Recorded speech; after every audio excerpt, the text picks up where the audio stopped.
Mary had a little lamb. From the classiest radio station on the air, this is...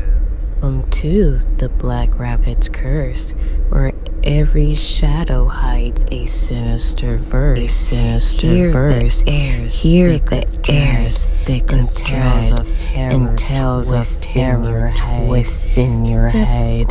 Into the dark unknown, where fear takes root and chills the bone. Beware, dear traveler, for once you're here. The curse may linger year after year. The drums by the Stono River. The night before it happened, the people along the Stono River swore they had heard drums. Not the soft, distant rhythms that enslaved Africans sometimes tapped out in secret, but war drums rolling through the rice fields like thunder. Plantation owners woke up uneasy. Dogs refused to go outside. Horses kicked at their stalls, eyes wild as if something old and hungry had crawled up the swamps. By dawn, the mist lay thick and white across the riverbanks. A store near the river was supposed to open at sunrise, but when John Heckinson came to unlock his door, something felt wrong. The air was too still. The cicadas had stopped singing, and the mist drifted in strange patterns, like it was breathing. It frowned, his bow stepped towards the wooden door and reached for the handle. A drum beat cracked through the silence. Not one, dozens. He froze. He knew that rhythm. Everyone in South Carolina did. Congo war drums. Then a second sound rose behind it.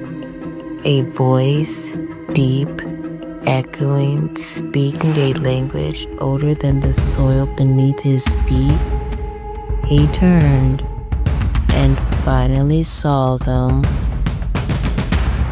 They marched through the mist. Men, dozens of them. Bare feet, cold eyes, faces painted in ash, weapons shining on their backs, axes, sickling, stolen blades. They march with perfect military precision, their steps hitting the ground in unison, shaking the boards of the wooden porch. At their front walked a tall man with a black scarf tied around his arm, a red sash at his wrist. His name, though Higginson didn't know it yet, was Jimmy. A man once trained as a warrior, now burning with fury that had been boiling for years. Jeremy lifted his head. The drumming stopped. Only the river moved now, whispering against its banks. "Open the door," Jimmy said, voice low. Hutchins tried to run. He didn't make it 3 steps. The rebellion begins. The rebellion seized weapons from the store, flintlocks, power, blades. As they armed themselves, the drums started again. Not from everyone's hand, but from the trees. The cypress and pines groaned with sound, echoing ancient war rhythms. Jeremy looked up at the branches, eyes narrowed. "We have been heard," he whispered in Congo. "They walk with us." His men nodded. Some smiled. A word sped fast across the plantations. The enslaved were rising. But the fear wasn't just about the uprising. People whispered about the strangeness in the mist that refused to live. The shadows moving out of sync, the strange footprints appearing beside the rebels, like something unseen walked beside them.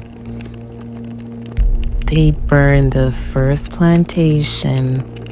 At the Wells plantation, the rebels moved with terrifying speed.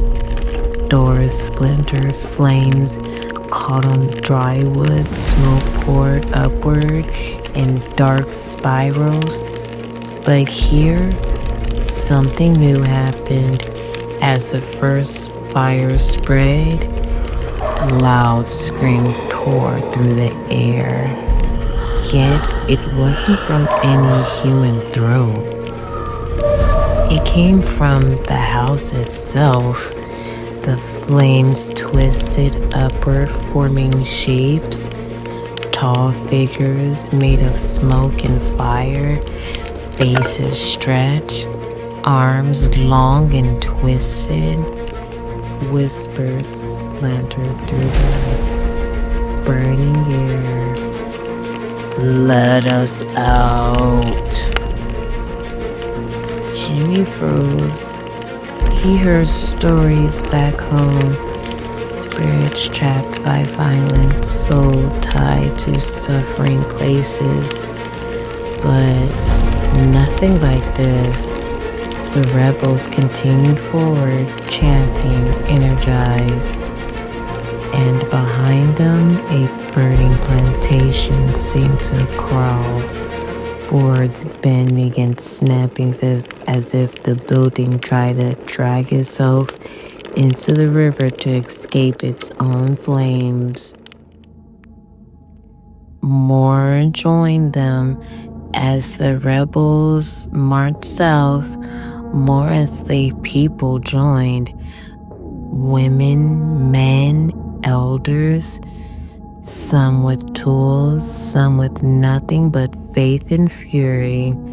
Behind them, the mist followed, thicker, darker, almost red.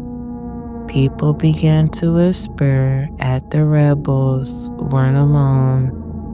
They said the spirits of every enslaved person who had died along the Stono River were rising, marching in the fog, faces half formed, eyes like glowing coals, and they were angry.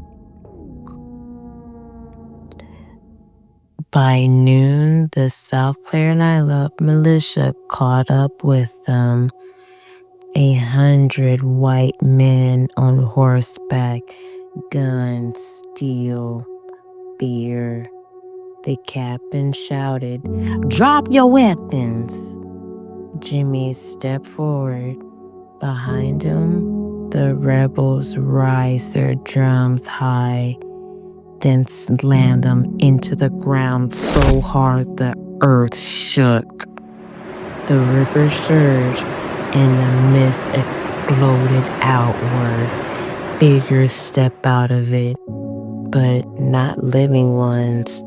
Shadowy warriors, tall as trees with hollow eyes and twisted limbs made of smoke and memory. They surrounded the rebels like a shield. The militia fired. The bullets passed through the spirits, but not through the rebels. The shadows grabbed the bullets out of the air, then flung them back with impossible speed. The horses screamed and collapsed. The militiamen fled. stumbling, dropping rifles. The battlefield looked like the earth had opened and swallowed bodies whole. Jimmy's people pressed forward. For a moment, it looked like the rebellion might succeed, but the spirits began to flicker, dimming like dying embers. Too many shots, too many swords, too much blood spilled too fast. The shadows began to vanish, one by one, and without their shield, the rebellion fell. Some were captured, some died fighting, some vanished into the swamps never found again. But the mist never left. So, what really happened to Jimmy?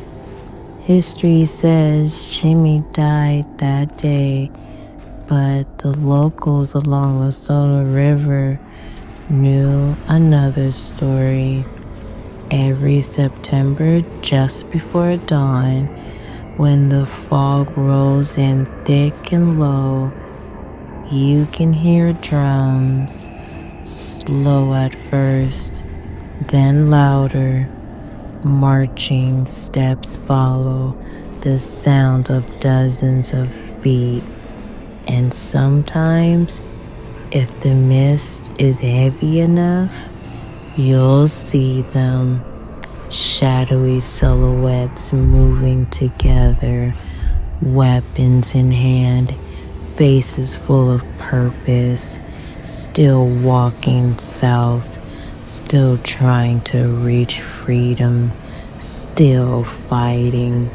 And every year, at least one person goes missing.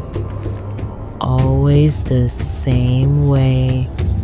Footprints leading into the fog, none coming out.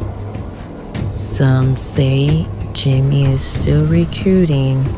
Some say once you hear the drums, you're already marked. But the old folks, they warn you gently. If you hear drums by the Stono River, don't look outside. Don't answer the call. Don't follow the mist. Because the rebels are still marching. And this time, they want you to join. Sit here, heart still racing, eyes The wide drum. open. Remember, the terror doesn't end when the video does. You may try to forget, but the shadows have a way of following.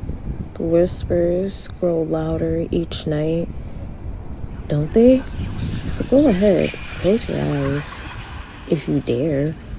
But know this, you're not alone. Not anymore. But the Black Rabbit's curse has seen you, and it's waiting. So what happens when the lights go out? If you want to find out, make sure you come back. But next time, will you be ready? Sleep well.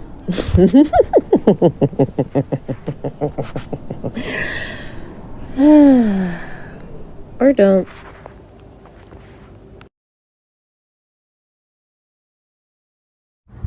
Sit